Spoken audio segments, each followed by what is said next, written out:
what I'm looking for is a group that's going to be out there and be cohesive and that wants to be more like an O-line than a D-line full of individuals, right? When he wins, we win, right? So you need a D-line like that. How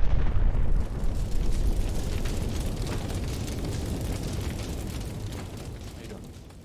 Fantastic. Good.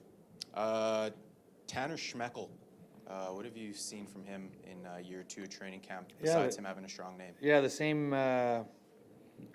thing you really see from most second-year guys is just their comfort level with the playbook, with what they're being asked to do. Their skill level obviously improves. They work on stuff in the off-season, but they just come in and they're so much more relaxed and open to learning, and they're way ahead of the game compared to where they are in their first training camp. And it shows on the field with these guys, right? And Tanner's one of them. He using his hands way more. He's doing what he's asked to do way more. Like, he's right a lot.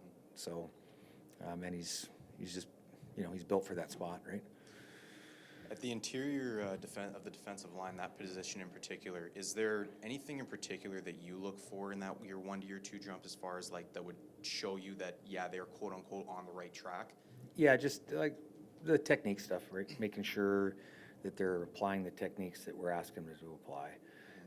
They usually come in with their own set of habits, their own techniques, and we like things done a certain way, and they got to learn them and be able to apply them. Yeah. Last one for me, as far as Cam Lawson, like, does his injury, because he obviously has a specific kind of skill set, does his injury, knowing that he's going to be gone for however long he's gone for, change how you almost approach building that position, of that part of your roster? No, I don't think so. Obviously, anytime you lose a guy, you just on a personal level, it just stinks, right? And each guy has his own physical attributes, right? And with Cam, there's some definite things that he looks different than some other guys. But we've drafted well at that spot, and I think the name that has to keep coming up is Jake Thomas, right? I mean, he's been in there doing it for a long time and doing it at a very high level, and he knows how to help his teammates out and get them playing at a high level too. So. Yeah, I don't think it really changes. It's a great segue. Because I'm going to ask you about Jake Thomas. He's been here as long as you have. Longer, indeed. Yeah. If you were to ask him what he's seen from how your training camps have evolved in the last 10 years now, what would you hope that he would say? First of all, I would never ask him that. I know, I don't. but So I don't know how to answer essentially that. asking What you, would I hope like, how that he would basically say? what I'm trying to ask you, and Yeah. whatever, is like, Why don't you just try to ask me that question? sure. All right, let's do that. Let's have fun. How have your training camps evolved in the last 10 years? Yeah, I don't know. You don't know? It's hard to remember back then. Obviously, the first couple, something as simple as running between the drills was something we had to coach. Okay. Right? So we were trying looking at every single thing on how valid it was and trying to set a different standard. We simply, we weren't good enough, right? So we had to look at every single detail on how that could make us better. I think we've settled into, and not settled by, just accepting something. I think we've settled into a routine that works for us. I also think that at any given point in a training camp practice, we can blow the whistle, change what we're doing, and everybody will adapt very, very quickly. The coaches will be ready to go with the next. The players will move quickly into the next. Even if it's not on the schedule, they'll be able to quickly adapt, move on, and get something productive done. I don't think we could have done that 8 years ago. But where we're at now, I think we've been at that same place 5 and 6 years ago. So to say how it's changed in there, I don't know. I think every year we look at different things we can add to this process, or things to take away from the process that aren't helping us. So we do look at it. Most of that stuff would be, how do we add more situational aspects of practice to put the players in different kind of pressure situations. Yeah, talking to Jake, talking to Stanley, talking to even Shane Gauthier, guys who've been here for, 8, 9, 10 years, longer for Jake, obviously. Continuity has been a big thing for them in training camps. Like, they know what to expect when they get here, but also the young guys, the new guys, they almost know what to expect when they get here, or if they don't, they know very quickly. Has that changed over time, or is that something that was installed once the culture sort of changed? Yeah, I think once again, you backtrack 7, 8 years, and there's a core that exists that know exactly what we need to do, and it's easy to take a step back and let them run that, right? They know the expectations. They're quite happy to help the young guys get to that level quickly, because when they do, things just run much more smoothly. They want things to be efficient and smooth, and so help the young guys out and make sure it gets done efficiently and smoothly, right? Nobody wants to be out there wasting their time. So I think that's one of those aspects. They recognize that we, as a coaching staff, value their time too, right? So we try to make it efficient for them, and they, in response, they try to be efficient on the field, and they try to get the young guys up to speed quickly. Last one for me on this. Is it more about fine-tuning now? And I think you sort of alluded to it earlier, but like, our training camps now about, like, you have teams that are championship material. So is it every year, and you don't have as much turnover as maybe you used to have, Yeah. Especially in the early years. Now that you have sort of the ideals in place and the players that fit those, is a lot of it kind of fine-tuning from year over year? Yeah. Well, it can't be the same old, right? And I think there's still quite a bit of an excitement level from a coaching staff perspective when we come up with something, a new idea or something, a different way to do it, or a drill or something that involves the whole team. I think there's quite a bit of excitement there when we go, even the way we run medicals on the day before we get out there, we've evolved in that, and something, a couple of years ago you stumble upon or whatever, and you're like, oh, this is unbelievable how much this changes this dynamic of the day. Right, so there's still a lot of excitement. An example of that? And there's still, this medical's the way we ran medicals, right? Yeah. So there's each group is putting thought into how do we make this better all the time, and when we come up with something that works, because oftentimes you come up with something, you're like, that's not gonna change it. It's not gonna move the needle, right? Sure. And then when you come up with something that moves the needle, it's a win, right? So it can't be the same old. It has to change, and we're looking for that now. The core principles don't change, right? So those will all stay the same.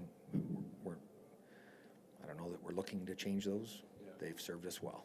Sure. But you're always trying to find something that's going to move the needle. And just on Brady and Nick, any updates on those guys? No. Are they injured? I assume they would be injured at this point. Yeah. Yeah. Okay. What are you seeing from the crop of young receivers you got? They're good. Yeah, we got a whole handful of guys that are good, and sometimes on a every few days somebody else rises, and there's always a setback for another guy. Unfortunately that happens. So it is fluid, but on any given day you could look out there and guys are making plays, and a lot of them. It's a good crop, and I think even it started. When you sign these guys and their interest level in terms of getting a head start on the playbook and coming into camp ready to compete, I think they're a very conscientious group, which is pretty cool. For the fan out there that's curious of what it would take for a guy to stand out, do they need to return kicks? Is that, I know you got more than receivers returning kicks in camp and that sort of thing, but how does that play into the equation? Well, they don't need to. I mean, the guy who best fits our group is going to win a spot, right? And then we figure out the rest of the roster too, right? But yeah, we have dynamic returners that play receiver and other spots. Defensive line, with, you know, a couple guys that are no longer here or not available right now, what are you looking for from, you know, whether it's a 𝘽𝙤𝙤𝙧𝙚 𝙎𝙥𝙤 who's here last year or some of those new guys? Yeah. You know, what I'm looking for might be different than what other people look at, right? So obviously they have to have a level of talent and the ability to rush the passer. But what I'm looking for is a group that's going to be out there and be cohesive and that wants to be more like an O-line than a D-line full of individuals, right? We want a D-line that knows that all four, three sometimes, five sometimes, but the group of them out there on the field at that moment, any given moment, have to work really well together, because when, you know, when he wins, we win, right? So you need a D-line like that. Mike, further to what Scott was saying, back in the beginning, did you have to teach players to be teachers, you as a staff? No, you got to get the right guys in. You know, you just got to get the right guys in. Sometimes I think what happens is they cling so hard to this idea of winning a job that they lose sight of the bigger picture,